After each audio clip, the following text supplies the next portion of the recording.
萬萬冇諗到110平方嘅房，竟然可以做到150平方啦！可以睇我哋陽台呢邊推出去呢，望成個小區嘅湖景非常之靚，可以做到南北通透一個戶型。睇下我哋啲客廳，非常之開闊個客廳，U 型一個廚房可以做到開放式啦。再過嚟睇下我哋入戶花園呢邊呢，做到有一間老人房喺裏邊噶啦。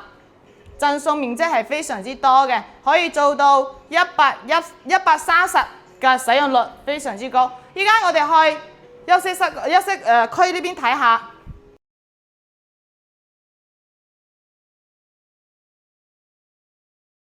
呢度咧係一個乾濕分明一個衛生間，旁邊呢度咧就係我哋一個小兒房啦，個採光好通透嘅，非常之 OK。